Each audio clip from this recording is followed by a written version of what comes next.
What you are about to hear is highly classified. Pay attention and listen at all times. And most importantly, remember, San Diego Comic-Con's a place for major reveals, right? Right? Wrong. Ladies and gentlemen, you are now entering Zone 4.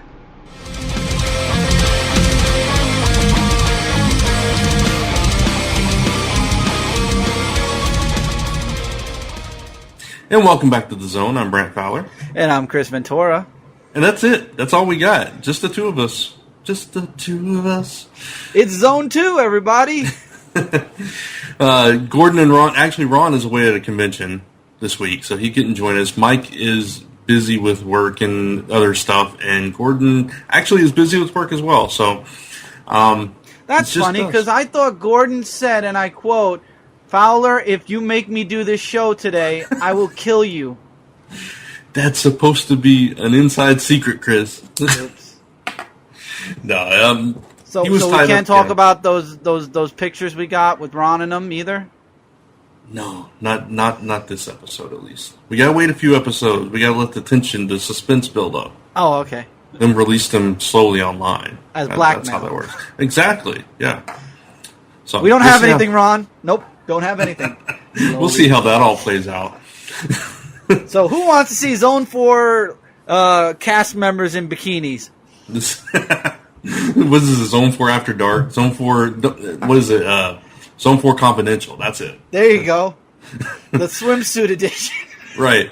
Once we eventually have that Patreon up, and we have like these paid episodes, maybe, you'll start seeing this kind of thing. Brant. Yes. You want money, right? Yeah. Don't make that a stretch goal. That's a good point. Nobody wants to see that. We love you guys. All right, so before we get too far down this rabbit hole, we should mention that we are proud members of the Comics Podcast Network. You can find us on comicspodcast.com each and every episode. You can also find us on iTunes and Stitcher and Comic Frontline, of course. Of course, until they hear about the swimsuit issue. Then they're going to probably cut us off and never want to affiliate with this again. Hey, I look good. I look good in a swimsuit, and I'm sure Brant looks good in a swimsuit. We'll hire somebody. I'm sure they'll fix our bodies up. Okay, I was just kidding. No, what we didn't say was these were all going to be illustrated, so we're all going to look super buff. That's the ticket. There you go. Oh, yeah. Ooh, even better. Perfect. That's it. It's all illustrated. We weren't really taking pictures. We didn't have Jessica Jones go over to Ron's place and take pictures while he wasn't looking. No. We wouldn't do that. No, never. Never. John isn't staking out Gordon's house, just waiting for that perfect moment to get that right shot. No, he probably isn't. As far as Brant knows, he doesn't know I hired, with his credit card, John. I told you that was for emergencies. It was an emergency. We can only have Jessica Jones do one at a time. Time is of the essence here. Time is of the essence. I don't even know what to say. So I'm going to move on. Please. So this episode, obviously going on this week, is this little convention in a place called California, San Diego. You know, it's a little place, little tiny place. It's close to San Jose, probably close to Los Angeles. Yeah, you know, somewhere around there. Anyway, it's San Diego Comic-Con 2016 is going on right now. As we're recording this is Friday, the day this is going live, which hardly ever happens. And we decided we would talk about some San Diego stuff. We're mainly focusing on DC, but we are going to touch on some IDW and Marvel stuff. So we're actually going to cover that first. You want to talk about the DC stuff at IDW? Because they're doing a couple of crossovers. Yeah, we could definitely. That's a perfect place actually to start, since we're going to be talking a lot about DC, since that's going on today. Yeah. You like both series, right? Both of the crossovers that happen with DC and IDW. Yeah, I never finished either one of them, but what I did read so far, I've really enjoyed. I just fell behind on both of those. Gotcha. Well, I love the Green Lantern Star Trek crossover. That was really great. That came out of IDW straight. Mm-hmm. It only came out of IDW. And then Batman TMNT, which was the second one, came exclusively out of DC. Yeah. I don't know if they'll flip-flop it this time. Obviously, both of those series got sequels, except where Green Lantern and Star Trek, it's literally the second volume or the second story arc. Yeah. Batman TMNT, they're switching it up to Batman the Animated Series and the Teenage Mutant Ninja Turtles Nickelodeon series. Yeah, go ahead. Oh, no, you first. I was just gonna say I love the fact that they're changing it up for the Batman TMNT one, simply because it's Batman the Animated Series, which that is an amazing cartoon. It's one of my favorites, and just to see that come to life and interact with the Turtles, and it kind of makes more sense to me. I know you're not a big fan of the Nickelodeon series, and it's okay. I believe it's okay. I didn't like certain choices that were made with the series, but it's not the worst Turtle series there was. Yeah. Like what? Like Donatello Falling for April? That's one little thing but you could overlook that because now the Casey's there, they're kind of, I believe they're having their little thing starting up. Yeah, and I get it. They did make some changes to it. But at the same time, it makes more sense for that version to tie into Batman the Animated Series than it would the original. Oh, absolutely. Yeah. When they went with that, they had to go with. Unless they went with the 80s Turtles, which I don't think that would have really... I think when Batman the Animated Series came out, they were in the next cartoon series already, not the one that we know from the 80s. Right. Yeah, they had already moved on past that one. Yeah. So yeah, I mean, just because the animated series, Batman the Animated Series, was a little bit more darker than, the original Turtles cartoon was very, very upbeat, light. Yeah, exactly. It was a lot of ha-ha. It didn't take itself seriously. Exactly. Wow. I apologize. Apparently a TV show is going on in my kitchen. That's hilarious. So just a little background information. My mom and Tommy are playing, so apparently we've gone into wow. That's how. That's hilarious. We've got a backdrop for our show now. The Bundys, everybody. Everybody's going to feel like they actually are at San Diego Comic-Con with all that. I know, right? Right. So it's perfect. But no, I think it's going to be fun. I think it's going to be fun to see them interact. It was fun. Are both of them scheduled for November or just one at a time? That is a good question. Let's see. The Green Lantern Star Trek one is set to launch this year. They don't give a date. Okay. The Batman TMNT one is debuting in November. Okay, so they've got the Batman TMNT one down. Probably the Green Lantern one, I would guesstimate. Figure it's going to be, if they say 5 issues, so November, December, January, February, March. April, maybe they'll do Green Lantern, because I think that's how they separated them the first time around. No, they say it's going to launch in winter 2016. They just don't say when. So it might come out in December. Okay. Yeah. And then they'll just both be running. Okay. Probably because I hope that it goes the same way, where DC will release one and IDW will release the other. Mm-hmm. I think they probably will, especially since IDW probably, if it's going to be a sequel, IDW is probably going to do the sequel one, the one that's a direct sequel. Yeah.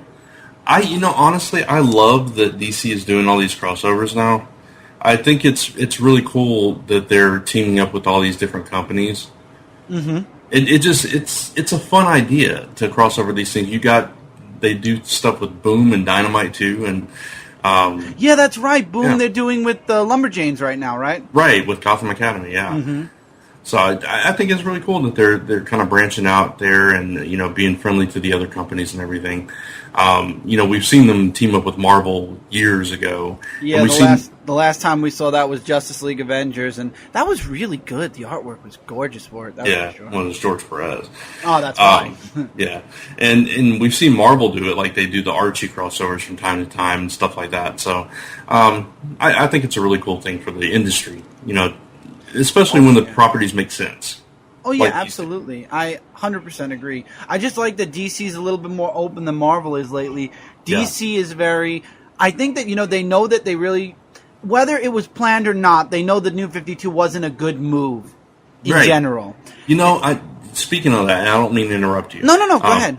You can definitely finish your thought. But I was actually watching some interviews on the Comic-Con app last night from yesterday, and I can't say his name. Dan Didio and Jim Lee were up there for a brief interview, and they actually talked about that. And I know they've talked about it in other interviews and stuff before, but Dan Didio and it seemed like he was really coming from a genuine place in this. And I know we give him a lot of crap on this show, but it seemed like he was coming from a genuine place on this. And he was talking about how they really did feel like they had lost touch with the fans and lost touch with the characters, and how that's why they decided to go into Rebirth to get that connection back. And they really did understand that they had lost the momentum that they were trying to build. So I appreciate that they were honest about that, and it seems like they're making the right moves now. I agree. Whether it was supposed to be temporary, an event, or like 52 issues, like what Jay was saying, or not, they know that they screwed up, and I think that now that we're coming out of the New 52 era of DC, which that was 5 years, so you can consider it an era for DC. They are more open with crossovers. They're more open with the fans. They're more open with us as reviewers and podcasters, and I think that's great that DC's trying to reconnect in every direction that they possibly can. Whereas Marvel right now, while they're not cutting people off like DC did with the New 52, Marvel is losing touch with a lot of their fan base, and I think they're losing touch with themselves. I agree, which is the same problem DC had about halfway through the New 52. And it's just it's funny how these two companies go back and forth like that, and they always have, pretty much since they've been competing. It seems cyclical. When DC's up, Marvel's down, and so on and so forth. I wish they both could be up. I don't. I do too. Yeah.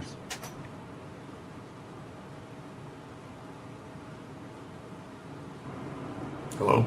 Okay. Can you hear me? Yeah. Now. Tommy's singing. You. It's a new type of singing. And he shut the door. He's private, everyone. Yeah. So you were in the middle of a thought? I was? I finished my thought. Did I cut off? Yeah, you cut off. Where did I cut off from? Because I'm pretty sure it recorded me saying my thought.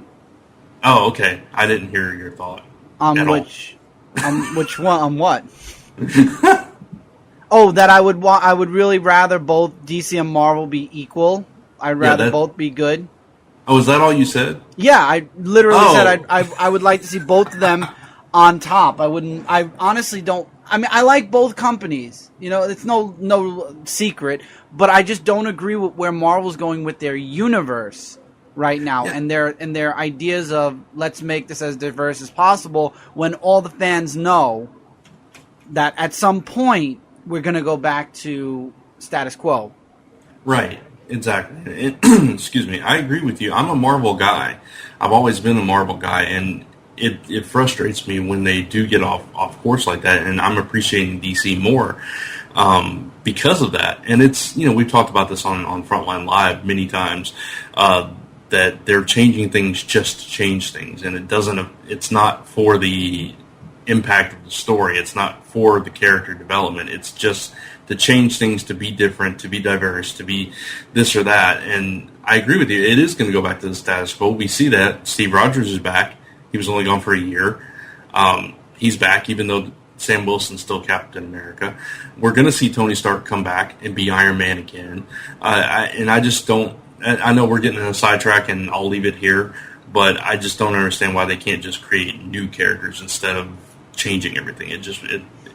I don't know. I 100% agree with you, because DC's doing it right now.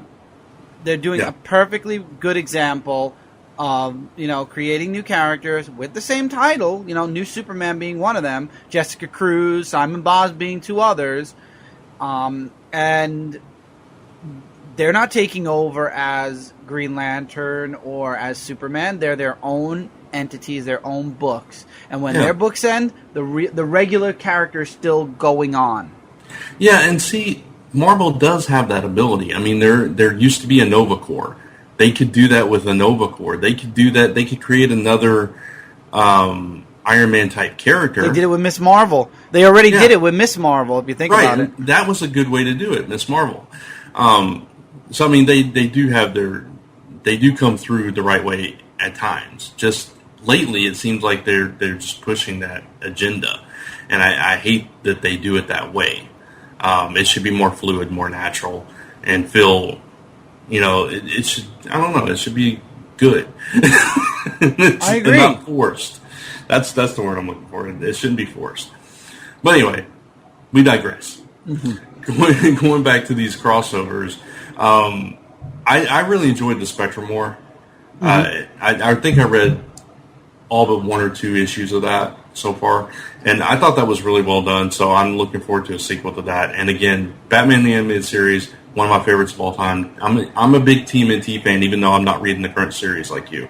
I'm probably not as big a fan as you are, but I am a fan. It's okay, you don't have to read every single comic to be a fan. Absolutely. I mean, I grew up with them, and I watched all the cartoons. I've talked about this on this show before. I've talked about it on Frontline. I watched the Rock concert. I bought the audio tape from Pizza Hut. I know, I'm sorry too. I'm sorry. I'm just saying, I'm a Turtle fan going way back. I've seen all the movies except for the most recent one, and so I love the Turtles, and it makes perfect sense. So I'm looking forward to both of these. Just make sure you read the end of both of the first volumes so you don't get lost. Absolutely. All right, and a little sidetrack into TV, which we're not going to spend a lot of time here because I know you're not a big TV watcher, but I do know for a fact that you watch this show, which is Legends of Tomorrow. Mm-hmm. And Katie Lotz, who plays White Canary on Legends of Tomorrow, she revealed the title for episode 2 of season 2. Ooh. And I wanted to get your thoughts of this, because the title is The Justice Society of America. Yeah. We're going to have some good stuff coming in season 2. Yeah, and we already saw Our Man. Did you finish season 1? Yes. Okay. The season finale, yep. Yeah, we saw Our Man come up in the season finale. So we've already had that tease. And now we're going to go further into that as the new season. Smallville teased it also. Yeah, absolutely. Yeah, they teased it big time. They had Hawkman and everything. But we've seen Hawkman and Hawkgirl.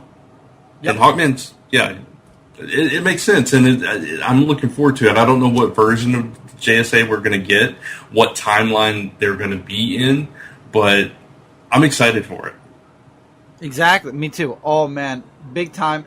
I'm really glad, Legends got, well, I think they were confirmed for a second season before the first season even got underway. I think so. I mean, all those CW DC shows are very popular. Yeah, and not only that, they give it like 2 seasons before they truly decide on canceling or moving forward anyway. So I wasn't surprised when they said there's a season 2. Mm-hmm. So who do you hope to see in this version of the JSA? I would like to see the, what do you call it? Of course I want to see Green Lantern. Why is his name leaving me right now?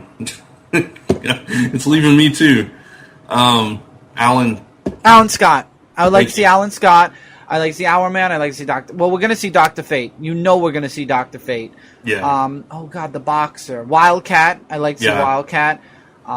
It'd be cool to have Hawkman, Hawkgirl of that time period. Mm-hmm. And trying to think of other JSA members. Garrett. Stars and Stripe. Yeah, Stars and Stripe. Jake Garrick. I would like to see him over there.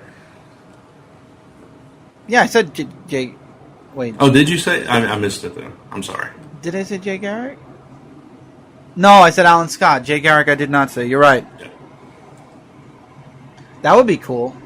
Yeah, so whatever they do, I think it's going to be cool. Obviously, they're going for younger versions of these characters. Our Man looked pretty young to me. I don't know about you. Maybe they're going for them in between. They're not old yet, but they're getting old, maybe. Right, so maybe it's like in their early years or their mid years. Either way, it's going to be exciting. I'm looking forward to it. So I just wanted to mention that since that had come up. Yeah, that's the one show that I missed, but I caught up, after the finale, and I'll be getting the DVD set up. I really enjoyed Legends of Tomorrow.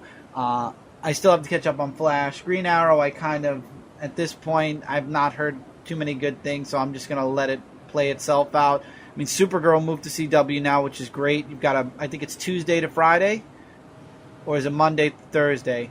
It's Monday to Thursday right now. Monday to Thursday, okay. Yeah. So all we need is a Friday show. Which there's rumors about Constantine coming back. So. Oh dear Christ. That would be awesome though. They'd have that Friday show. They would, but I don't think it would make it past season 1. Well, he may just show up in other people's shows. There's still talk about it. Who knows what's going to happen with that? But we'll see. Yeah. All right. I wouldn't mind having actually.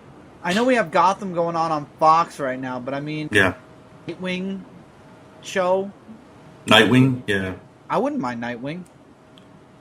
They killed that Teen Titans show, right? They killed it. Yeah. By the way, I'm starting to get an echo. An echo? Yeah.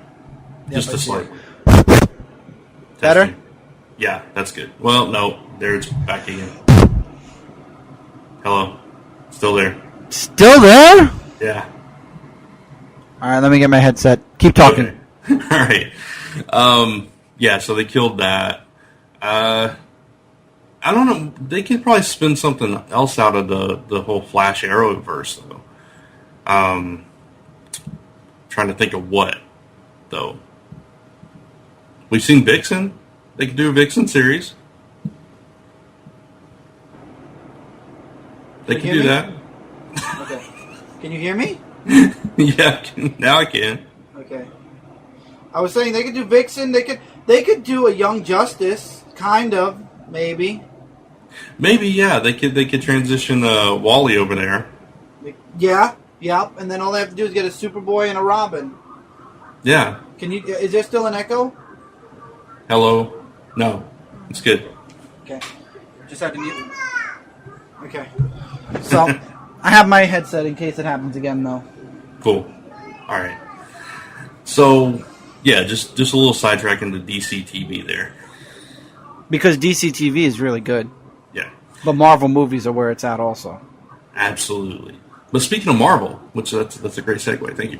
Welcome. Civil War II is going on right now. And they did talk a little bit about that at San Diego Comic-Con, so I thought we'd touch a little bit on that, what's upcoming. Mm-hmm. I wasn't aware of this, actually. It's probably been announced and I missed it, but Kingpin, I think we actually did talk about this on Frontline Live now that I think about it. Kingpin's getting his own series. You hear about this? No, I didn't hear that he was getting... Oh, wait, as a comic book, yes. Yeah, as a comic book. I don't know why, but Netflix was the first thing that hit me. Well, yeah, they released trailers for all the Netflix shows, Defenders, Luke Cage, and Iron Fist, so that's probably why, because we were just talking about TV. That's right. And don't forget, Daredevil was confirmed for season 3, which was awesome. Yeah. They're killing it with the Netflix shows, too. You gotta admit that. I know that the Agents of S.H.I.E.L.D. is polarizing. Either you love it or you hate it. But, the Netflix shows are where it's at. Oh, yeah, absolutely. Even Punisher got his own series now. Yeah. I forgot about that one. So, awesome. Lots of Marvel TV coming your way on Netflix. And I was just going to say technically Netflix. Yeah, TV, Netflix. Not TV. Yeah, you can watch it on your TV. Oh, you can watch it on your TV. It's just not cable. But again, who knows? Cable might actually get the Netflix channel at some point. Or cable may just disappear. That's true. So, yeah, Kingpin's getting his own comic series, which I didn't read the miniseries, but I know that Jay and Mike did not care for it at all. I did not like the first issue's art, so I did not waste my time reading the issue. But I heard meh things, so that means that I'm not. I won't be reading it at least. Yeah. So That's coming out in January. What is interesting to me is they talked about the next arc in Miss Marvel, and how how she immediately sided with Carol, Captain Marvel, which we know because she had that connection with Captain Marvel. She was a big fan, knew her and everything. But while she was a part of the Avengers, she got close to Tony Stark. So they're going to play on that tension for Miss Marvel in the next arc of Miss Marvel, which ties into Civil War. Which I think is interesting because we may see her change sides throughout this whole thing. So she'll be the flip-flop, basically. Yeah, she'll be the Spider-Man. I was just going to say that. She'll be the Spider-Man. Exactly. Which that's going to be interesting because it's going to affect Miles and Nova as well because they're all three buddy and they're all three on the same side. Let me be honest with you. I don't see Nova sticking around after Civil War because we're getting the original Nova. Yeah. Which I love Richard Rider. I'm glad to see him come back, but I want Sam around too. I like Sam. Maybe he'll be like in strictly Avenger, like the what do you call all new, all different Avengers or whatever Avenger team that's considered. Either that or he's going to be in space, which I'm not going to be crazy about. Not going to be crazy about that either. Yeah. Let's see if there's anything else to note here. Bruce Banner's dead. Well, then there is that. They talk about several titles, and they're all tying into Civil War and everything. Uncanny Avengers. There's one other thing we could talk about. Everything's changing from all new, all different to now. Avengers now instead of all new, all different Avengers. You know, you say that, and well, I can't talk about it because they don't come out till Monday. But we'll see. We'll talk about it on the live show. We'll have to talk about it. Stay tuned to Frontline Live on Tuesday then. But I don't know. I'm just when it comes to Marvel, and I know we keep breaking away a bit from San Diego. But I honestly have no care for a lot of the Marvel books except Spider-Man at this point. When they fix up everything, and they fix the X-Men's going to need definitely some type of a reboot or some type of a magical wand wave to fix. But I want good stories. I'm tired of let's be political, let's be diverse only, and let's kill off all of our characters that we've had for 70. See, this is where Marvel kind of pulls a DC. Instead of rebooting their universe, they just kill off all of their first-gen characters. Yeah, speaking of that, they actually touched on the death of Banner, which you already mentioned. They touched on their reason why they chose to do that. I'm going to quote here, "We didn't go into the story saying we wanted to kill the Hulk, but we talked about the story, and that's where we landed. But there's a lot to be revealed about why Clint did what he did, and you have only seen a fragment of the story." I think that's interesting. We all agreed that it was a very powerful issue of Civil War this past week. Yes. And a powerful event. And I agree with you. Overall, they're taking the wrong tack, but with this particular story and with Banner's death, I thought that was handled really well. And I thought it did serve the story. And I actually really like that. And I'm curious to see where it goes from there. Oh, yeah, absolutely. It's just after Civil War, when it comes to the solo issues, I have no clue where I'm going to be landing other than with Spider-Man. Because a lot of things are changing. And I don't know. Yeah. I'm really enjoying DC. I mean, I think I might have found maybe one of my first books to move from physical to maybe digital, finally, maybe two. But I'm enjoying what I'm reading from DC right now a lot. I've got a nice stack of books from DC. And, Marvel stories have slowly been stalling since All New, All Different began. And they're just not holding me anymore. Yeah.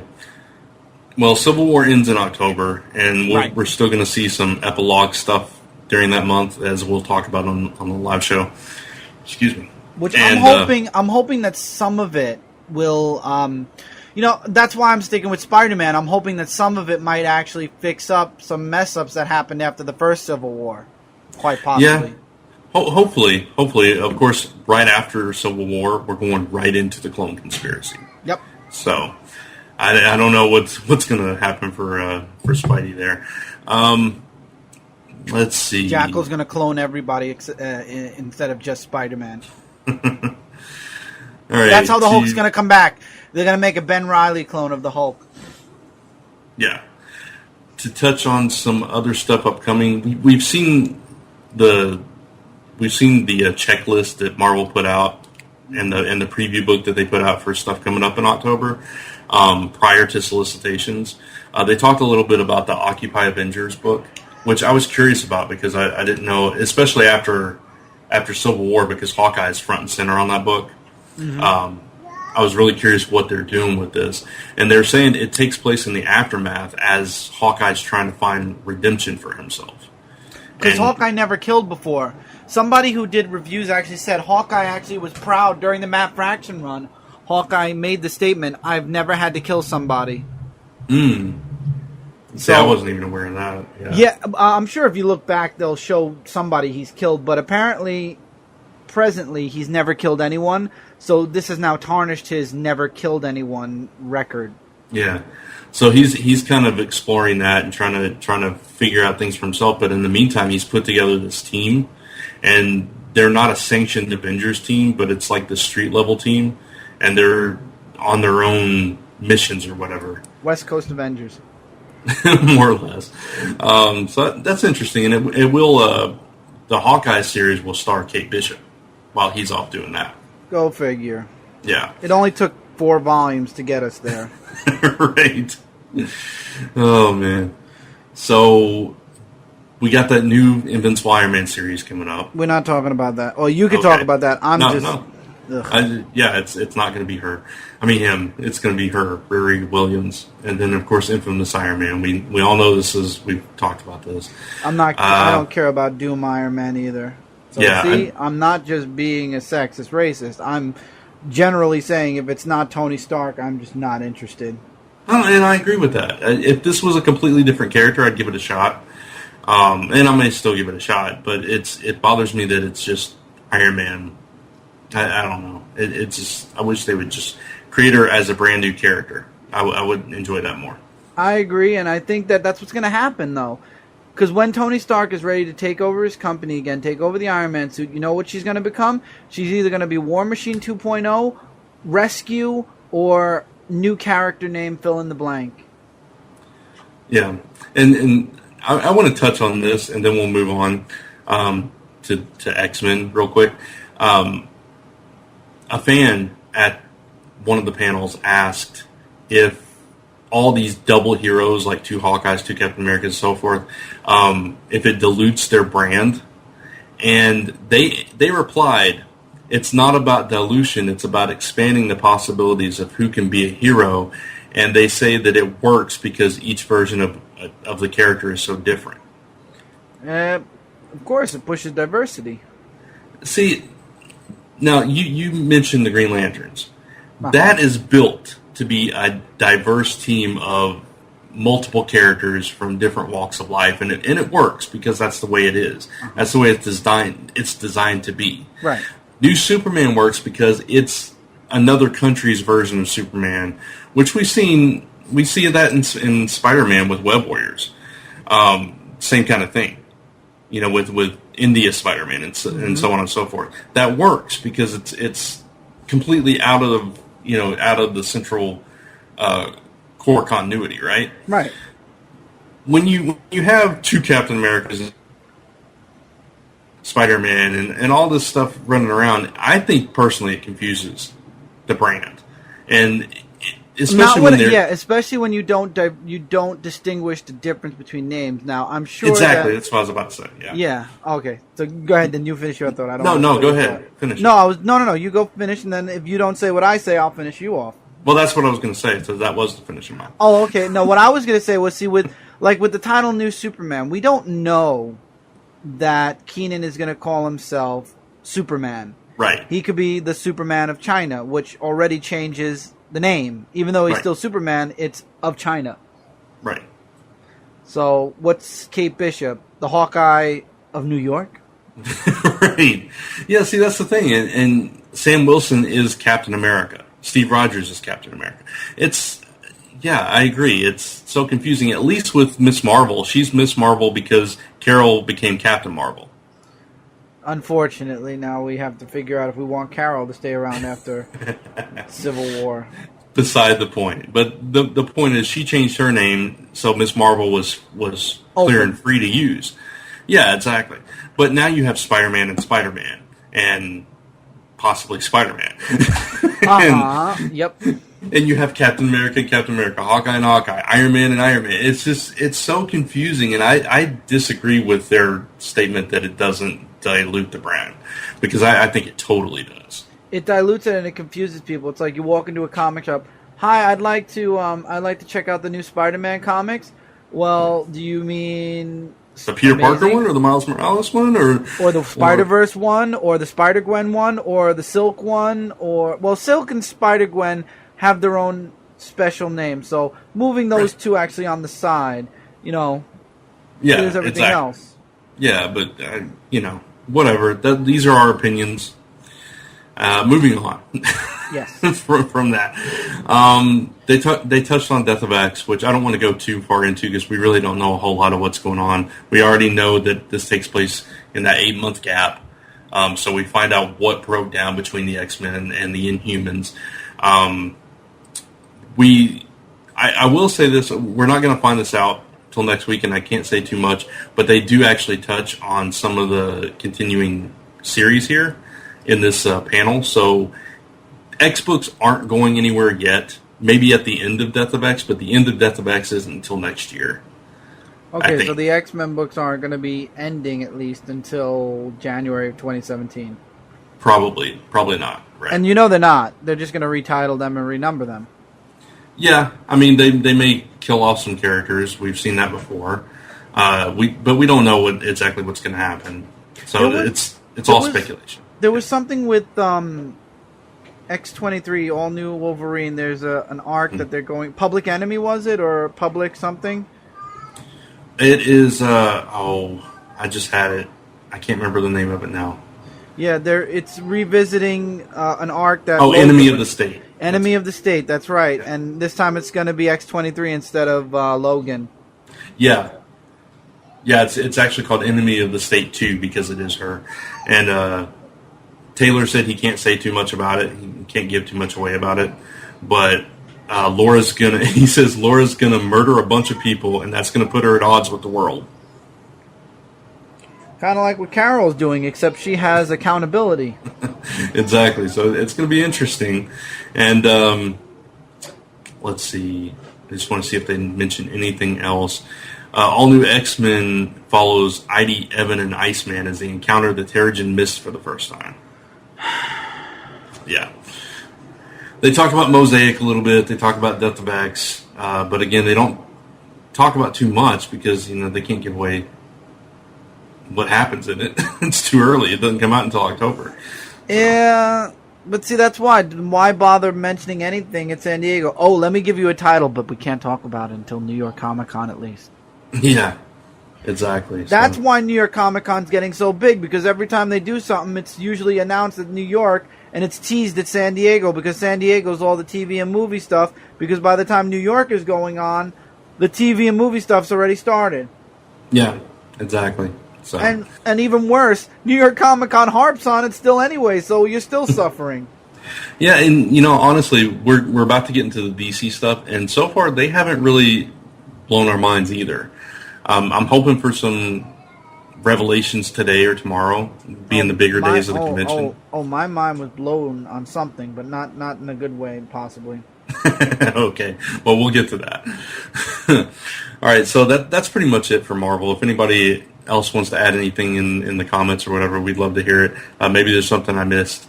All I know is that, as we all know, they're shifting the focus to the Inhumans, which I have mixed feelings about that. So, all right, so this is the part where we move on to DC.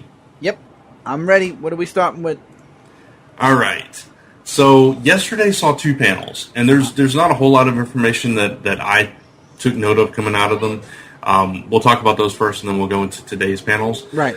They had the DC All Access No Boundaries, which was kind of a general panel that talked about a bunch of different titles, and then they had the Young Gotham / Young Metropolis, which focused on some of the younger characters in both the Batman and Superman families. With No Boundaries, they talked about Cyborg, Harley Quinn, and Batgirl mostly.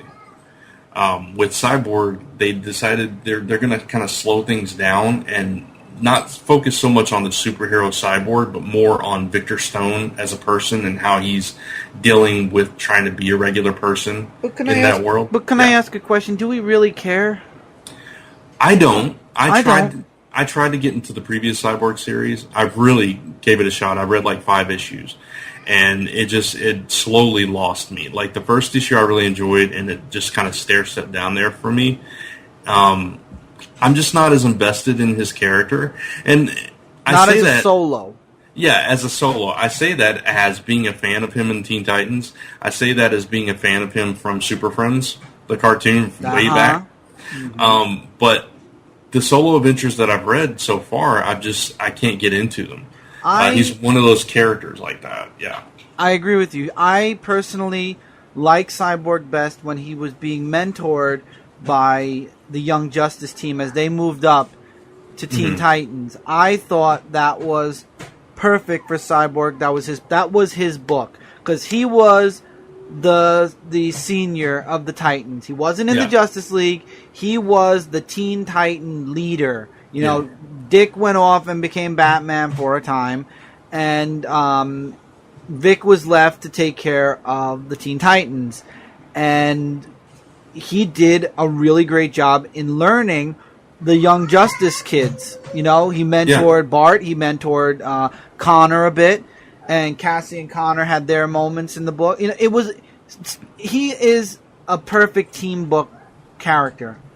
I agree, and you know, I like the idea of him graduating up to the Justice League, but the execution of it for me has not been as good as I'd hoped. I don't feel invested with him. I don't feel invested with Batgirl either. I don't feel invested really with Green Arrow, but that's Michael's book. You know what I mean? It's just some characters talk to me and other characters don't. I mean, I'm 50-50 with Aquaman. You know, Aquaman, I could, you know, drop. If let's say they say we're ending the series at this last issue, that's it. I wouldn't hem and haw. I wouldn't complain, because it's not a character I'm super invested in. Yeah, I understand that. With Batgirl, I have to say that Batgirl and the Birds of Prey, I love that book. That Rebirth one-shot, I do have to say that was a really fantastic book. As far as the main Batgirl series, which I believe the first issue... tomorrow. Yeah, the first issue comes out tomorrow. Next week. Or not, yeah, thank you. Next week. We're thinking we're on Watch Up. Right. I'm torn about it, because that entire first arc is her on this walkabout. She's out of Burnside or wherever. She's traveling and trying to find herself again, which I think conceptually is a good idea, because we need it. It's kind of speaking to what the fans want, is that she gets back to the core of who she is. And I feel like in that Rebirth one-shot of Batgirl and the Birds of Prey, which takes place after this arc of Batgirl, I feel like she did find herself, and she is herself again. I wish she would have found her old costume. I hate that stupid costume. It's grown on me, honestly. Well, maybe because you've been reading it. I dropped it right after Gail Simone left, so that's probably why the new costume hasn't worn on me. But one thing I will say about the Birds of Prey, since that did come out this week, I did not care for the artwork. The story, however, is what's going to keep me coming back. The artwork, man, somebody fix this guy's nose jobs, please. I swear, I got so many comments on... I reviewed that book on Frontline. I got so many comments about people that hated the art on that book. I did not like it. I'm sorry. I love the story. I did not like... I cannot say that much good about the artwork. I will say this about the artwork, and I mentioned it in the actual review too. Even though I gave it 5 stars, I did mention that I didn't care for the faces, and it's the noses, just like you said. It is the noses. I'm not sure if that's the artist's fault or if it's the inkers or the colorist. Somebody needs to work on the noses in that. I agree with you. I thought that the overall art, though, the action scenes, the background details, I thought that was really well done. So I kind of judged it overall as opposed to just the faces, but I did have a problem with the faces. Yeah, just shrink the noses and you should be all right. I mean, it wasn't so sketchy. It did have good action. It's just every time I saw Batgirl and I saw that big schnoz, I'm like, did Jimmy Durante take over for a time or what? Yeah, no, I agree with you completely. It is the noses. That's what throws it off.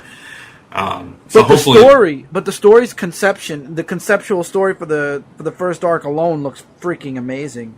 Yeah, it was awesome, and I wait, loved it. wait. Was this a one shot or an issue 1? That was the Rebirth one shot. Then you know what? Don't even worry, because all the one shots have different artists. Exactly, that's what I'm saying. And the first actual issue comes out on August 17th or 27th. Oh, it's once a month? I guess so. I thought it was twice a month, but I was looking through the drive to see when it came out, and it doesn't come out till towards the end of August now. I guess, there are some books that are once a month. I think this was a group. Most of the group books are once a month, I noticed. This Super Sons, I believe, is going to be once a month. One of the Titan books, I believe, is once a month. No, both of them are twice a month. Oh, Trinity. Trinity's once a month. Well, that makes sense. And speaking of art, the artist on Batgirl is going to be Raphael Albuquerque. Ooh, now you said something. Yeah, so it should at least look good. We'll see if it's a good story or not.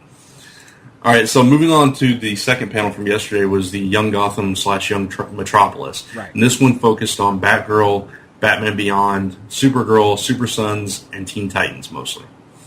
The artwork they showed was really nice. They showed a lot of sketches from the books. Man.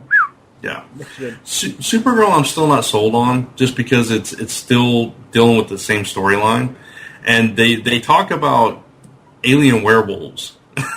And, that was for Supergirl, not Superman? Oh, thank Lord. Thank you, God. No, it's for Supergirl. Alien werewolves and adventures in space. Oh, that's the one with the 2001 Odyssey, then. Yeah, that's what he derived this. He kind of got influence from 2001: A Space Odyssey. Yeah. Who's the writer for this? Steve Orlando. I think it's time for him to go back to Orlando, Florida. and he also said that he created a Kryptonian language from scratch for Supergirl. There was nothing wrong with the 1980s one. Thank you. We don't. I was about to say, wasn't there a previous Kryptonian language? I have it. I could actually give it to you as a font. I actually have that as a font if I want to type in Kryptonian. Yeah. So I guess he made a new one. I don't know. That's dumb, because there already is one. Yeah. And there should only be... Truly and honestly, there were only 2 iterations. The creation iteration, which was weird squiggly lines and stuff, and then the really artistic version, which was in the 80s. Yeah, which they also kind of used in Smallville. Oh, yeah. Yes. I read stuff in Smallville because I got used to the lettering. It's when they made symbols and stuff that they screwed around with my head. Right. So, moving on from that, I mean, they didn't really give too much information about that, just that it was going to be kind of this space adventure kind of thing, which is okay. And we already know it's going to involve Cyborg Superman again, and that's... Yeah, go ahead. I was just going to say, can I just say that the artwork from the sketches didn't sell me. Okay. And I'm not too much... See, now, here we go again. We have Hal Jordan and the Green Lantern Corps in space. We have Midnighter. His miniseries is going to take place, I believe, in space, or in a space station or something. I saw space in the artwork. Now we got Supergirl in space. If I remember correctly, when I was reading Supergirl, her best stuff was when she was on Earth, because it was about adapting to her new world. She's in space. Why? Yeah. I don't agree with it either. I wish they would just move completely away from that entire thing and just base her. I wish it would be more similar to the way that now I haven't seen much of the TV show, but I wish it would be more like that, to where it is grounded. Yes. She needs to be... That's what makes Kara so interesting, is the fact that, she, unlike, Clark, she grew up on Krypton. She was a teenager when she was sent away.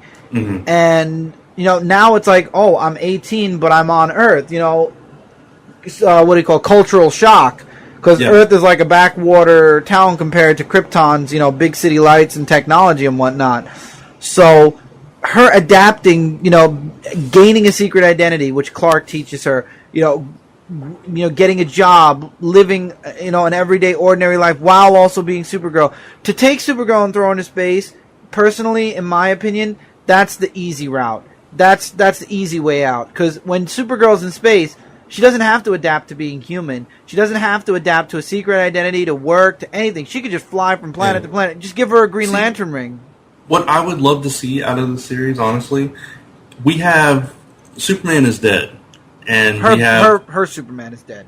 Yeah, her Superman is dead, and now we have the pre-New 52 Superman here. I would love to see her reaction to all this, how she's coping with all this. Yes. That's what I would like to see explored in this, and we're not getting that. And maybe they'll touch on it in a upcoming arc, but I think that's how it should start, honestly. And also they're doing a disservice to Supergirl, because remember, when the New 52 Superman died, he passed his fortress, and he passed his legacy down to Kara. She was supposed to take over when he was dead, and what is she doing? She's running off into space. Why? Yeah. That disservices the character. She's supposed to be taking over for her cousin's, the death of her cousin. She's supposed to be taking over for Superman now. Yeah. So, yeah, I think we're in agreement on that one. They barely touched on Batman Beyond, but one thing they said is that theoretically, Terry McGinnis is supposed to be immortal. So he's a vampire.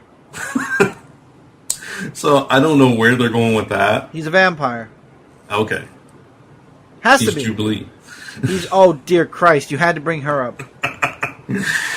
I don't know. I haven't been reading Batman Beyond the current series. I don't know how I'm going to feel about this one, if I even give it a shot. I'm not sure. Isn't this the one where Damian shows up in Batman? So we get like Damian Beyond now? I'm honestly not sure. I didn't see too many details on that one. Because everybody's saying Terry McGinnis might not be Batman. I'm thinking they're going to try to bring Damian in to kind of acknowledge that, yes, Damian Wayne does exist in the Batman Beyond universe. That would be interesting. I might actually give it a shot if that's the case. Speaking of Damian, over in Teen Titans, yep, they talk about how this book is getting back to its core, too, where it's focusing on legacy, which I love. That's what Teen Titans has always been about. Oh, yeah. And they touch on how Damian wants to be Batman, but he doesn't have that same tragedy that Batman does, so he decides he's just going to be himself, which that's perfect for Damian. Not so great in a team setting, but we'll see how that goes. And they touched on how Titan's Tower is going to be cooler than the Batcave or the Watchtower. If it's the T, I'll be happy. Yeah. But they said it's back to basics. They talked about some of the characters. Beast Boy's back, and he's your comic relief character again. Wally, or not Wally, but Kid Flash New is 52 Wally, yeah. Yeah, New 52 Wally, yeah. He's your fun guy. So it sounds to me like they're getting back to the core that made Teen Titans fun in the past. At least, you and I loved the Jeff Johns run. Right? That was the best Titan run in my opinion. I mean, we had Titans, which was pretty good. I mean, I did read a little bit of Titans, like what was that? The Judas Contract, where Nightwing came in to be, and a few other Titans. But Teen Titans, Jeff Johns hit it so perfect. I agree. I completely agree with you. It sounds like, in theory, they're kind of trying to get that vibe back that they had then. They even mentioned Starfire and Raven being the sharp, snappy one, and I hope that that's the vibe that they're going for, and I hope that's what we get, because we haven't had a good Teen Titans book in a while. Yeah. Well, we have Titans to look forward to also with the Rebirth. I think Titans is going to fulfill a lot of fans of the original Titans team, and Teen Titans is going to be like the next generation, which would have taken place after Jeff Johns' Teen Titans, minus, of course, Wally, who probably would have just been a new character created. Yeah. And as far as Super Sons go, they didn't say much about this, but it's coming out really late. That's why it's coming out like October. Yeah. And all they really talked about was Superboy's clothes and how they wanted them to be like regular clothes, like people at Comic-Con might wear, which I think is cool. And it like you will appreciate, it does kind of play back to the '90s Superboy. Yep, Connor Kent. Also, right before they rebooted, the black shirt and just the jeans and the boots. Yeah, exactly. So, I appreciate that. I like it. I liked his look in the leather jacket. No, well, I did. I'm talking about John's. I like John's look in Action or Superman, whichever one he was wearing it in recently. Oh, you're talking about John Kent. Yeah. Yeah. Yeah. Oh, I like that. It's perfect. All you need is a jacket. It's like the Smallville jacket, if you think about it. Yeah. That's kind of what they were going for, I believe. All right, so speaking of Superman, we're getting into today's panels, the first of which was Superman, which is right in your wheelhouse, so I'll let you jump in here first. Okay, so where are we at? Let me just get back on the... Because I'm not on the conversation. Oh, okay. I can jump it off if you like. Let's see. Terry McGinnis, Legacy. I don't know his first name, but Yang didn't want to do the new Superman. Gene Yang. What's his first name? Gene Yang didn't want to do new Superman. But it was claimed that... What? Yeah, let me just jump in here because I forgot to write that part down for you. Oh, okay. The reason being is because he was hesitant because he didn't grow up in China and didn't feel like he had the experience to draw from there. So. Okay. And then, but he said the character kind of started speaking to him, and Kenan Kong, his name means overcome and south. So to overcome China, which is really cool. And then Dr. Ullman is apparently the Chinese version of Amanda Waller, which I like that. I like that they're... Yeah. Oh, go ahead. No, go ahead. I just said I was done with my sentence. I like that there's another Amanda Waller-esque character out there. Yeah, the funny thing is, as I was reading that issue and she came in, I tried to say this on the live show, but I didn't get a chance to before we moved on. That's exactly what I thought about. I thought, oh, this is the Chinese Amanda Waller, and this is Argus. That's exactly what I thought. I agree. No, okay, I want to make sure because I didn't want to interrupt you again. I feel like every time I'm ready to talk, I feel like I interrupt you, so I want to give No, I've been interrupting you. No, it's fine. So, and then all else that I got from New Superman is Yang said the other heroes are state approved. Yeah, they talked about how in China where they couldn't just abolish different religions, so they decided to create state-approved or state-sanctioned versions. So they're kind of taking that same tact with superheroes in this book. Yeah. Okay. That's like One Punch Man and like My Hero Academia. That you have to register to be a hero. Yeah, so it's that kind of thing. Which I think is really cool. Yeah, I think it's interesting. And, I think we all agree that they kind of rushed that plot point. With the Batman and Wonder Woman characters, but I still like where it's going. So. And then what I find, this is where my eyebrow kind of raises a little bit. Apparently, so this means he's not dying or being sent away, but Doomsday has a new power. He can hone in on Kryptonians, and this causes a problem for the whole super family. So basically, no matter where Doomsday is, his design is to home in on Kryptonians and kill them. Yeah, and that's going to bring him to the Kent farm, or the White farm, and have him go after John. Which, I get your eyebrow raised, but at the same time, that's kind of cool, and it feels like it could really build towards there. Maybe he thinks he's finally dispelled the threat, and then all of a sudden he shows up at the farm and is attacking his son. I think that's a potential for a really good story. Oh, yeah. I like it. It's just the eyebrow raises because it's like, all of a sudden, now he can sense when there are other Kryptonians. Because if you know yeah, go ahead. I was just gonna say, if you know the origin of Doomsday, he was Kryptonian. Yeah. Well, I mean, that's probably why. I mean, think about Smallville. Isn't that kind of what initiated his transformation? That is true. You're right. Yeah. So I mean, they're kind of drawing from that as well, which I thought was cool. I thought you'd appreciate that. Yeah. Oh no, I don't not appreciate it. It's just I want to see how they use it because you could think about this. Now, when they announced Solar Flare, I hated it. I was right up front. This sucks. This is stupid. I find this interesting, but now how they use it with Doomsday is what's going to make it either really good or really stupid. Yeah. Yeah. If it's just like this Sixth Sense kind of thing, I think that would work better. If it's like this homing beacon type ability, I'm not going to like it too much. I agree, exactly.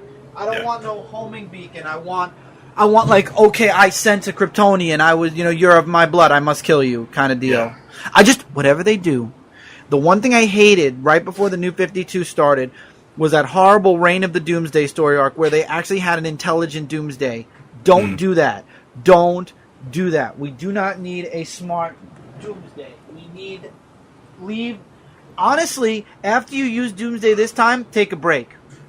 I do agree with that. Yeah, because you don't want Doomsday to be like Carnage. You don't want Doomsday to be like, oh, it's Brainiac again, or oh, it's Lex Luthor again. You want Doomsday. Please, DC, don't do what Marvel did with Carnage. Make Doomsday unique. So far, we ended the old DC universe with the Reign of the Doomsdays.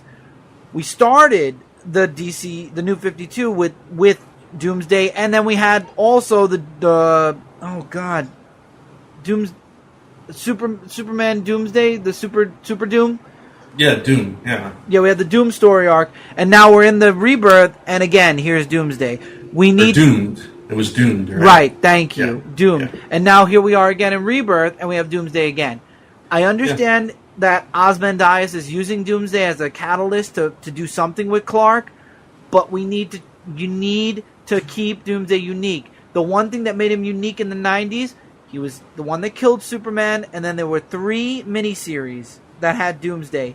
Then they started overusing him, and they killed him completely in the Imperex War. Yeah. Which, thank God they did that. I agree with you. After this whole thing, I don't want to see Doomsday for a while. And I would love if he's just a tool if it is Ozymandias as we pretty much think it is. I would love him to become like this arch nemesis for a bit, because that's something we've never seen. Agreed. It would be great to see a Watchmen character be a DC comic superhero nemesis. Yeah, exactly. And after that, create a new character or bring somebody back we haven't seen. Somebody else that's a really credible threat to Superman. I mean, think about this, but let's think about this just 2 minutes. I don't want to take up too much time. I just want to take 2 minutes. Let's think about the Superman Rogue Gallery for a second. There's Parasite. We've seen him. There's Toyman. We sort of saw him, but not really in depth. There's Brainiac. We've seen way too much of him. Yes. Lex Luthor right now is playing good guy, so he's not a bad guy. Who else is there? Darkseid, which we've seen to death. We've seen him to death. No more Darkseid. And he's technically a Justice League villain now, per se, more. But who else do we have that's a Metropolis bad guy? I mean, we'll have Cyborg Superman at some point. Bring Conduit back. You know what? Conduit was in a one-shot. It wouldn't be bad to bring Conduit back, because they actually confirmed he's alive again, because the original Conduit died, if you read that story arc. Who's that? Bring back Metallo. Yeah. You could do that. Metallo. Do a better version than the New 52 version. Though. Oh, yeah, no, different version. Like the way he was with Superman, Batman, Public Enemies. Yeah. Something like that. Don't Bizarro even. Bring a story arc with Bizarro. Mitzelflick, come on. Mitzelflick always really screwed things crazy. And that was great. Yeah, I don't know. They need somebody different, though. Just something different than we've been seeing since the New 52 started. Agreed.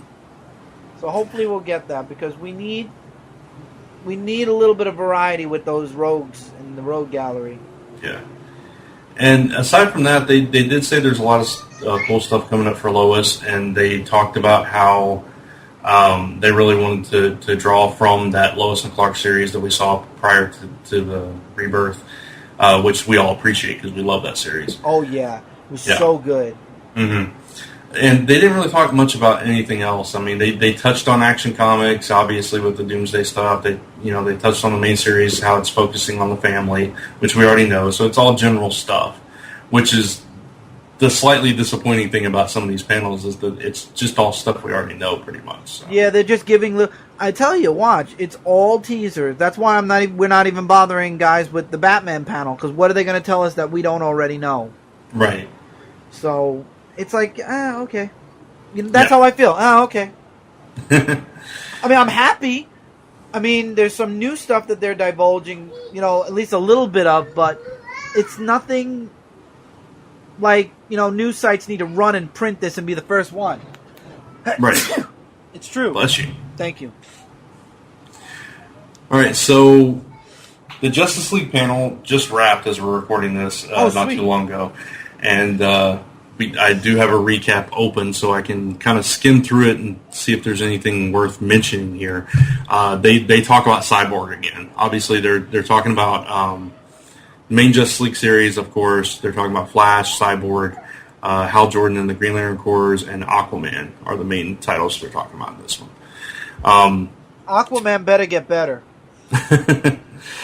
Let's see. They talk about Cyborg saying they never thought of him as disabled. First issue comes out in September. Cyborg isn't disabled. How is he disabled? Well, because he's part robot now. Yeah, but he was perfectly fine. The only reason he's part cyborg now is because he was part of a boom tube, and it turned him into like a mother box. Well, I mean, he had that injury, and that's why he was originally made into cyborg, because he couldn't walk anymore. True. They say it's going to be an exciting book, and there's some new villain called Malware. I'm so surprised. Malware. Coming in 2017, we have Virus Scan. Yeah. his little partner.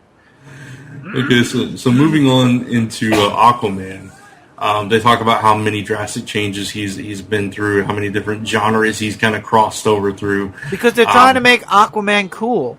Yeah. Let's see. I will say one thing really quickly about Aquaman. So while you're reading, I'll just give this out. I dig when Aquaman's fighting Black Manta or when he's dealing with stuff with Atlantis. But when you make Aquaman, which isn't exactly a cool character to begin with, and it makes fun of itself in issue number 1. Mm-hmm.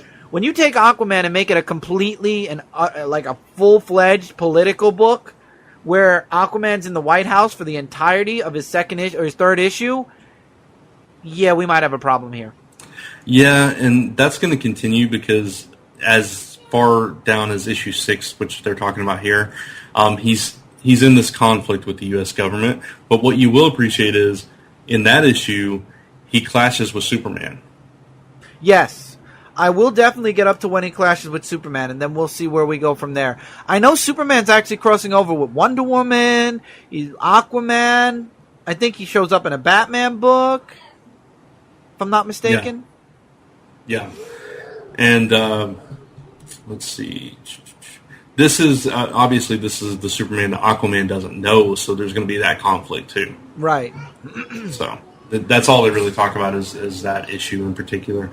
Let's see. Flash. They talk about Godspeed, probably.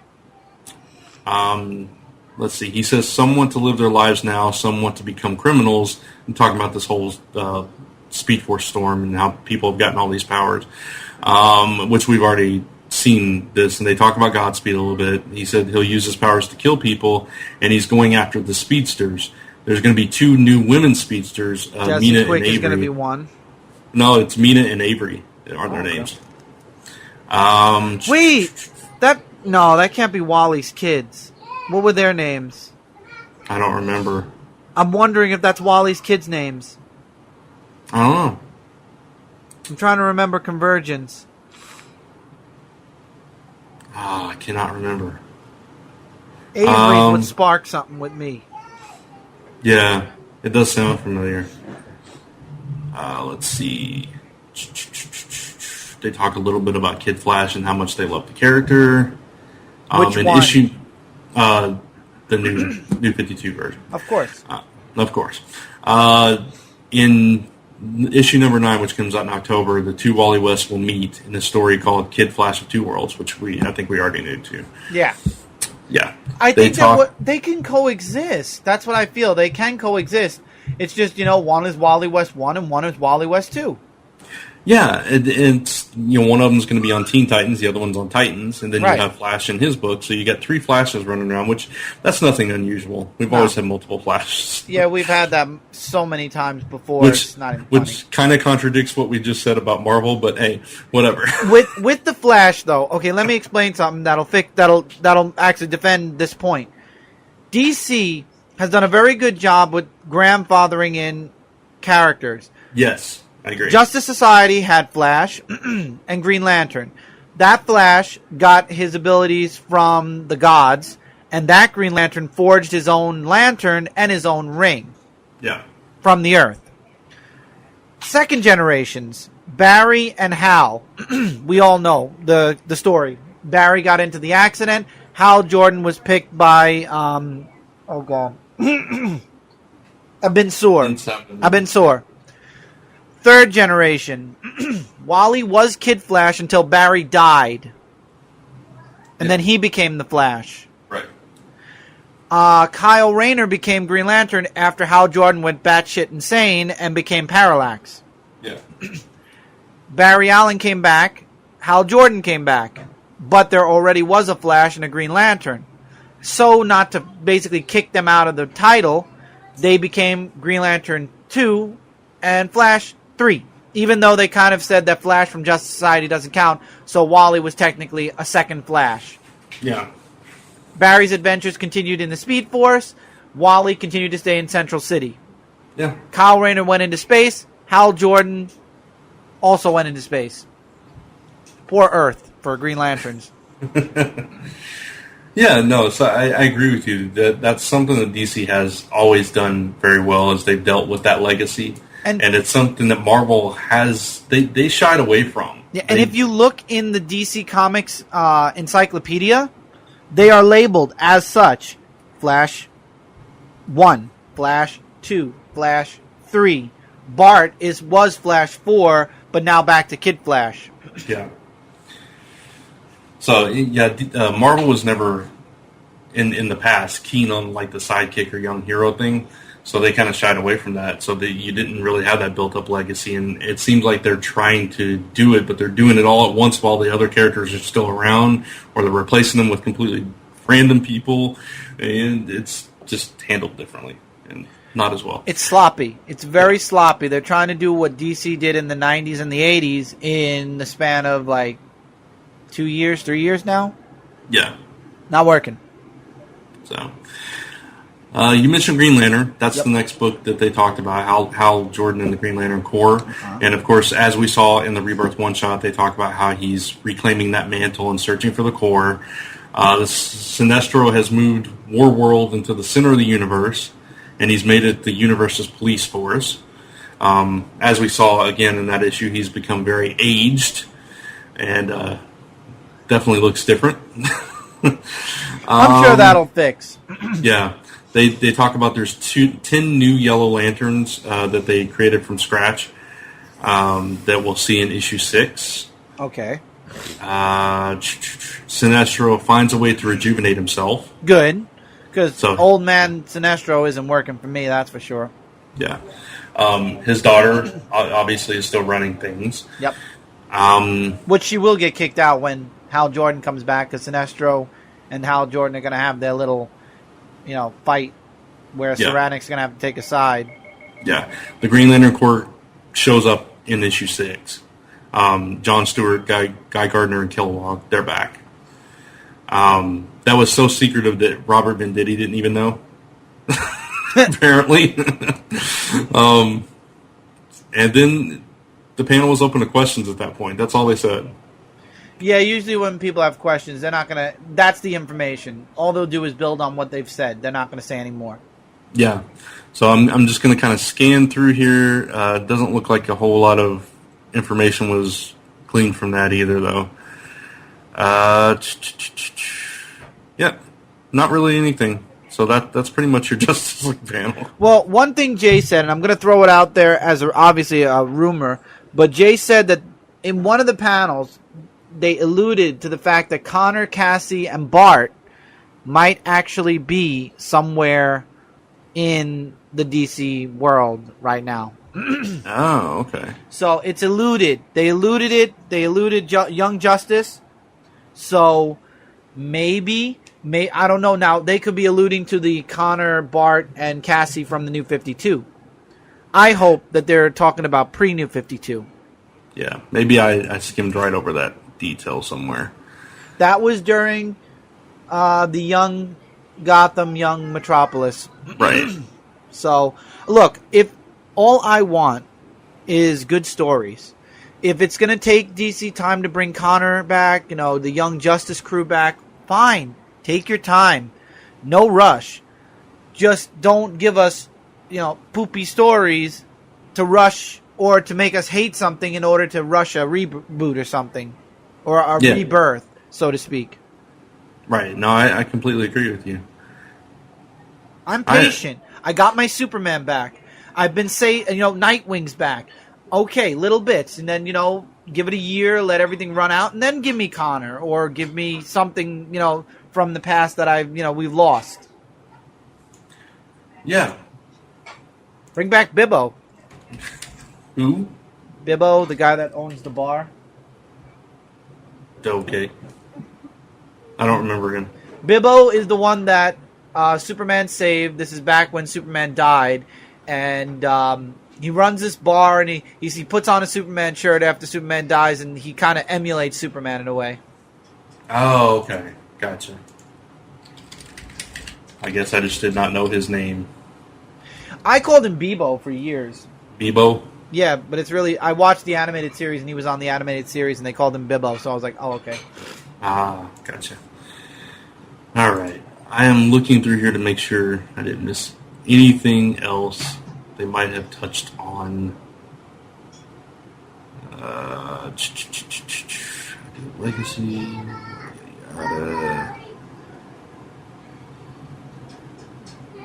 I'm curious to see where he saw that because I'm not seeing that information. But I don't know, but he mentioned it in our chat. Okay. Cool. Maybe I read it wrong, but we were talking about Young Justice for a bit, actually. Mm-hmm. No, yeah, I remember you guys talking about it. That would be awesome. So, hold on. Oh, wait. Maybe. Myers came close. I totally missed this. Ooh. This was at the end of the recap. Myers came close to blowing some supposedly secret plans for the old Teen Titans team like Tim Drake and Connor Kent, but he held his tongue. Okay. So yeah, there you go. I am excited. I'm excited about that. Yeah, especially if it is the pre-New 52 versions of those characters. There'll be two Superboys, but I'm okay with that. It's Super Son and Superboy. Yeah, you just call him Connor Kent. You just call him Connor and call him Superboy. Yeah, because 2-1, at this point the Kents are gone, so you could just call him Connor. Yeah, exactly. And I think that with this Clark Kent Superman duality going on, I have a feeling that the secret identity, that's DC's way of slowly fixing the secret identity crisis. Because whoever's playing Clark Kent now, either he was affected by the other Superman's solar flare or whatever, and he'll go back to being somebody else at some point, and then Superman can slowly edge his way back in as Clark Kent. Yeah, that makes sense. Or this person will die, and again, Superman will slowly, he'll become Clark Kent again. And then my only question then is, what's going to happen with Lois Lane? That's true. Yeah. But now, on the flip side, Superwoman is the New 52 Lois Lane. Yeah, which they did talk about Superwoman, but they didn't say much about it, so I didn't bring it up. Yeah, but my point is, she's going to die. You think she's going to die? They said that. Read the first synopsis. She's dying. Oh, that is right. You're right. I forgot. So, I mean, Lois can go in under a new name. She can go in under Lois Kent. She could be just Lois Kent instead of Lois Lane. This is true. But she looks just like Lois Lane from their world, so I don't know. I don't know. It's going to be very hard, but I have a feeling DC's going to try in the next year or two to hammer Clark Kent, a.k.a. Superman, back into the picture. Yeah. Quite possibly. Which is awesome. I'm cool with that. Hey, they screwed it up, and now they're fixing it. Yeah. Good for you. One thing I love that they talked about, going back to the Superman panel, Dan Jurgens specifically talked about when he wrote a little bit of the New 52 stuff, and where Lois and Clark didn't have that connection, he felt the loss and said he feels like we all did. and that's why he's happy to have this Lois and Clark back. Yep. So I think that's awesome. I wrote him 2 letters. The first one I wrote was, I wished he would be back on Superman and how much I appreciated his work. This was after I friended him on Facebook. And then, after reading the last issue of Lois and Clark, I wrote him again. Or was it the first issue of Action? Or the Rebirth one-shot? I'm sorry. No, it's all running together. I think it was after the Rebirth one-shot. Okay. And I thanked him for bringing back the Superman that, we all knew and we all loved. No, it was after Lois and Clark 8. That's right, because that was Action Comics where I felt that way. So it was after Lois and Clark's final issue. I said, thank you for bringing back, the true Superman, and I'm really glad you're working on the title, because he was the person I read, when I started reading Superman, and then when I went backwards, I also read his work, and I loved his work and his artwork especially. But I'm just really happy that it took 16 years plus, but Dan Jurgens is back on Superman. Yeah, which is awesome. I did want to mention I found the Superwoman thing. They did confirm that issue number 1 will address the fates of multiple Lois Lanes as well as Lana Lane. Ooh. So, yeah. Just saw this. Ghost Rider is confirmed for Agents of S.H.I.E.L.D., by the way. The TV show. Oh, nice. And you know what we completely forgot to talk about? What? IDW Revolution. Oh, dear God. We were talking about the crossover. We never thought, and it was right in front of the crossover, too. Yeah, we just totally skipped over it. Well, so let's graze that before we close out the show. Yeah, absolutely. So basically, they've been talking about this for a bit now. It's been announced and details have slowly been coming out. If you're not familiar, IDW's Revolution is all their, well, not all, but their action Hasbro properties. You've got Action Man, you've got G.I. Joe, Transformers, Micronauts, ROM, and M.A.S.K. These are all coming together, and they're going to coexist in the same universe. Yep. And that's what Revolution is about. It's kind of bringing them together and showing how they can occupy that same universe together. I believe it's a 5-issue miniseries event with a couple of tie-in one-shots. And then currently, some of those series that are already going, like the Transformers and Action Man, are on their road to Revolution. So they're getting up to that point because Revolution comes out in, I believe, September. And they revealed some of the details about what we can expect coming up after Revolution is done, as far as what series will survive and so on and so forth. And what's going to transpire, which I like, because at least we got a company that was willing to give us, hey, this is what we're doing afterwards. Exactly. So, and I actually wrote an article about this on comicfrontline.com if you guys want to go check it out. I'm already checking it out right now. Awesome. I'm trying to pull it up myself so I can remind myself of the details, but I've lost it. Well, I have it up, so while you're doing it, I'll start, and then you can take over from there. G.I. Joe. Oh, you got it? Yeah, apparently somebody changed the graphic at the top of it. Oh, okay. Jay. Well, I'm really happy that G.I. Joe's relaunching, and it's going to be an ongoing. I hope American Hero is still going to be going on. Yeah, I think this is strictly speaking of it, and they don't specify, but I'm pretty sure it's strictly speaking of the IDW G.I. Joe series as opposed to the one that's continuing from the Marvel run, which is... Oh, yeah, right here. All IDW G.I. Joe continuity would remain intact, and this is true for all properties involved. Right. So they're not booting. Yeah, they're not rebooting any of them. They are continuing on. Just somehow they've all converged into the same universe. But continue on, I'm sorry. No, you go. I took over while you were getting the article. Okay, cool. No, that's fine. So like you said, G.I. Joe, ongoing series with a new creative team. The writer is going to be the writer that's been writing Street Fighter X G.I. Joe. Which is really good. Yeah, Aubrey Sitterson, who, by the way, is a wrestling fan, Chris. He does a wrestling podcast. Oh, sweet. Yeah. And he actually has, occasionally, he has like indie wrestlers on his podcast. It's a YouTube podcast. I forget what it's called, but I'll send you a link later if you want. Yeah, awesome. All right, and the artist is Giannis Milan Giannis. I know the name. I'm not familiar with what his artwork looks like, but either way. They say they're going to put a unique spin on the Joe legacy, but they're still, diving into those iconic characters. In a panel, I actually read a little bit of a panel recap. Sitterson, the writer, talked about some of his favorite G.I. Joe characters that he wants to touch on, which included, of course, Snake Eyes and Scarlet, but also like Quick Kick and Stalker and some others. So we're going to see characters like that take the spotlight, I think. M.A.S.K, of course, we already know that's coming, finally, which I was a big fan of. I don't know if you ever watched it. Probably as a kid I did. I just don't remember. Yeah, I have the toys. My friend down the street had more of the toys, different ones, so we would get together and play with them and everything. I absolutely love this series. It's Mobile Armored Strike Command is what M.A.S.K stands for. And basically they're kind of G.I. Joe-like, but their cars transform into other things. So it's kind of like a G.I. Joe meets Transformers mashup kind of thing. So it's kind of cool, but the vehicles aren't sentient like the Transformers. Right. But it's interesting. So that's right. Yeah, I remember the car that turned into a flying thing. Exactly. Yeah. That's the Spectrum. That was the leader's car. Right. Matt Tracker is the leader of the team, and that was his car. I think that might actually have been the first one I ever bought.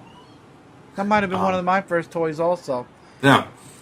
So it's for the first time ever. It's getting an ongoing series, which is awesome, and it starts in November. It has a one-shot in September, which is a Revolution tie-in. Let's see. Transformers gets 2 new series with Transformers Lost Light, which kind of continues a story that we've already seen. So I'm not too excited about this. Now, wait. I'm confused. We had Transformers More Than Meets the Eyes and Robots in Disguise. Which one was Till All Are One? That was Robots in Disguise, I'm guessing. Yeah, I think that was Robots in Disguise. Well, didn't they rename them to... It was Transformers and Transformers More Than Meets the Eye. They killed the Robots in Disguise one. Right. So now it's Transformers Till All Are One, which is the one that's on Cybertron. Lost Light, which is the one with the ones on the Lost Light. And then the other series, which you'll mention. Yeah. Okay. Lost Light is, like you said, it's Rodimus Prime searching for the lost Knights of Cybertron. Jesus Christ, it's been like 10 years. I know. That's why I'm not excited about that one. I'm not excited about that one because that's been going on forever. No. It's like that's like a story arc that's been played out way too long. I'm sorry, but I lost interest after a year. This is 4 or 5 years later. Give up. I mean, either let them find it or give up. I agree. I completely agree on that one. Transformers Till R1 is going to continue on. So that one's still going to go. So we're going to have 3 Transformers series now. The third one is, for the first time ever, Optimus Prime gets his own series. And he's on Earth. He's on Earth.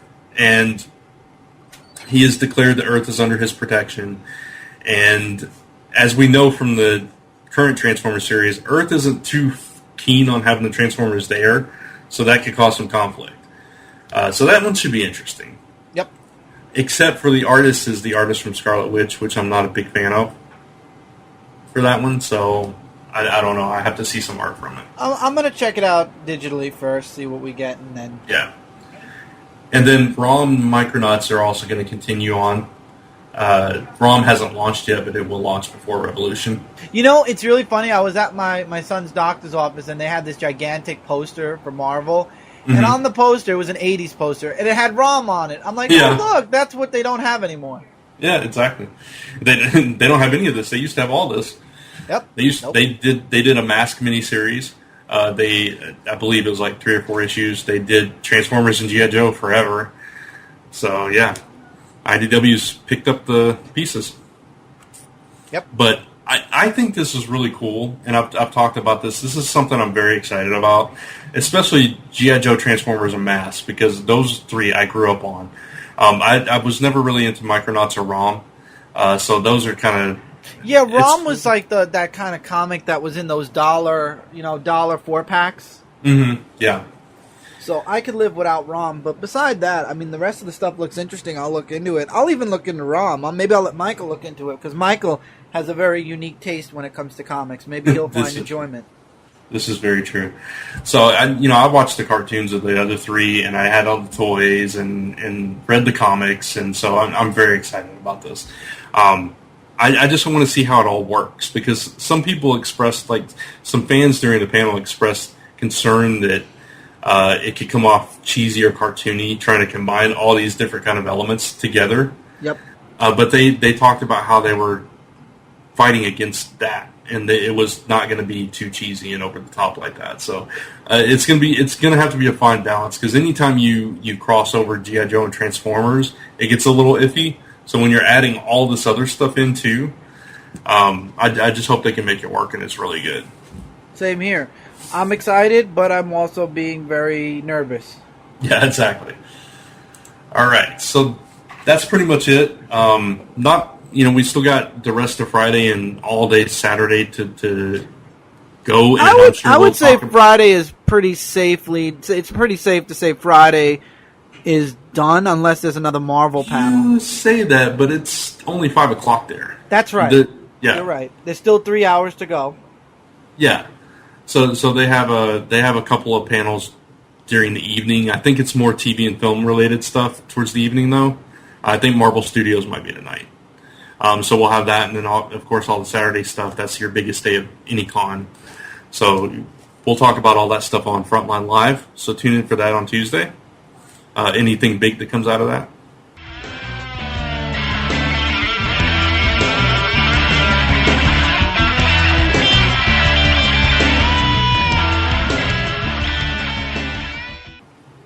But for us right now, that's where we start talking about what's coming up, and going on. I'm getting a dry mouth now. We've been talking a long time. What do you have coming up, Chris? Let me start, Brant. Well, comic books coming along really great. I know I've talked about this on Frontline, but I know everybody on Zone 4 also have been talking about it. The comic is coming along really, really nicely. And I'm really excited for the first issue to come out. I'm really excited for the first arc to be out. And then I'm thinking of making, I'm going to put my foot in my mouth, and I'm going to actually bite my own tongue right now, and I'm going to save that for another time. But anyway, I'm excited for where the future is with 529 and with Celestial Falcon in general. Let's leave it at that. Can I just interject that it is, I wanted to agree with you and confirm that it does look really good so far. Oh, thank you. Yeah, I got to say, though, I got to give all credit where credit's due. Brant found Lucas, who's my artist. I'm not going to give his last name because I don't know if he wants, public, if he wants to be public yet. He'll be credited in the book. So. Oh, absolutely. No, I don't know if he wants to be public yet. Yeah. Let me also clarify that Lisa is actually the one that found him. Oh, she did? Just to give the credit where it's truly due. Okay, then all credit goes to Lisa, and I'm very happy that we all, because we all had to like him and we all had to agree. That's one thing we can all agree on. Mm-hmm. And I'm really glad that we, as a group, confirmed him as my artist, because I really love his artwork. I can't wait to see what it's going to look like when Lisa inks it, and then Lisa's going to be coloring it. I can't wait to see it fully colored. It's going to be amazing. That's all I can really say right now about that. YouTube-wise, my review show's moved over to Comic Frontline, and it's been getting a wonderful welcome party, comments, and views, and thank everybody on Comic Frontline for that. My live show is still going on, which it will be tonight. It's supposed to be an hour from now, but it'll probably be at least 2 hours from now for a rest. And from now when we're recording, not from now when you're hearing it. That's moving over to Frontline in November, ironically. And my channel is going to become a vlogging channel. Outside the pages, 24/7. Well, not 24/7, but that's all you're going to see is outside the pages. Not 24/7. I will not become a 24/7 channel. But you'll see outside the pages on my channel. I've given up on doing walkthroughs for now to pursue other endeavors. Strictly learning how to write better. Now that, comics are being made, I want to be the best I can be, so I don't make Brant want to pull not only his hair out, but his mustache hair out. I'm also taking up bass. I'm learning some music to give me some tranquil zen for those times where I need tranquil zen. When you're a father, you'll understand. Everybody out there who's a man and everybody who's a woman, when you're a mother, you'll understand.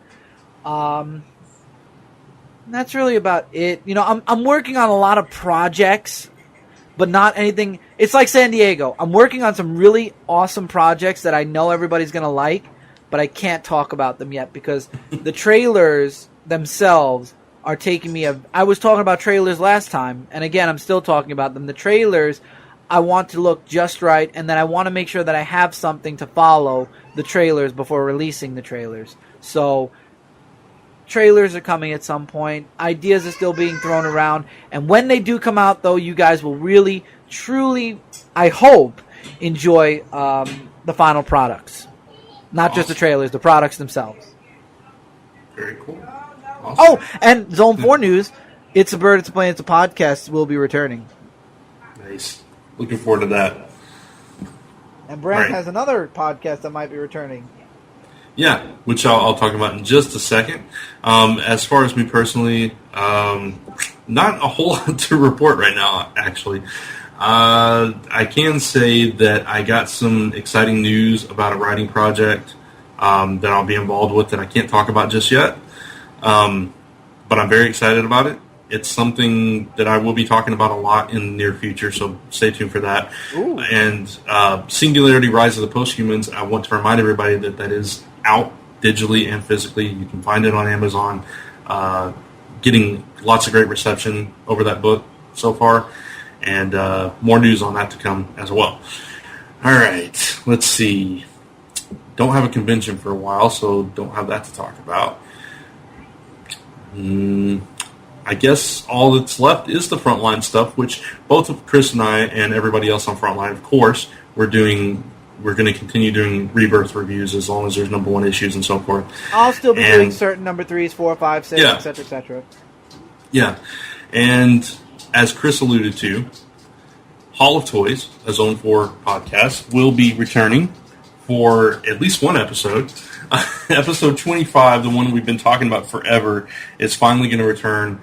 We talked about doing this a while back, if anybody remembers, covering all the new toys and collectibles coming out of San Diego Comic-Con, so we decided we're going to actually follow through with that and do that, and hopefully that will be up next Friday. Hopefully. Hopefully. If not, it'll be the following Friday. We gotta make sure we have enough time to digest all the stuff that came out and find it and kind of get our bearings. So look forward to that coming right here to Frontline. I will say I am getting something from San Diego Comic-Con that you can order online if you're not attending the convention. So hopefully maybe I'll have it by next week. I don't know, because I did this with New York Comic-Con and I think it came a week or two later. So okay. I don't have a confirmation email. They just send it. They did this last time too. So we might wait for that then. We might wait for that before we record this episode just so we can show it off. Okay. Hopefully it'll be here in a week or two then. Awesome. Sounds good. All right, so that's going to wrap us up. All right. You want me to read us out this week? If you'd like. Sure. Oh, sure. Why not? I haven't done this in a minute. Okay, well, we'd like to thank the official bands of Zone 4, the Ray Waltz Band and Society's Plague, that you hear on the show each episode. God bless you guys for still wanting to be on these, Zone 4 episodes, even after we released the swimsuit issue. Even if they remember. If they remember. Like, who we're gonna contact. Anyway, we're also proud members of the Comics Podcast Network. You can find us on comicspodcast.com, Comic Frontline, Stitcher, iTunes, and of course, zone4podcast.com. If you have any comments, questions, suggestions for us, if you'd like a swimsuit issue, I'm sure Brant will send you one. Just send those emails to zone4podcast@gmail.com. And as always, thanks for listening. God bless you if you've lasted this long. You're now leaving Zone 4. Bye, everybody. I'm going to go get some scuba gear and get the snorkel, and the little mouthpiece. I look great in that picture. I'm going to pose you next to Aquaman. This is only a test for the X-Men. This has been a Gonzo Goose production. Honk!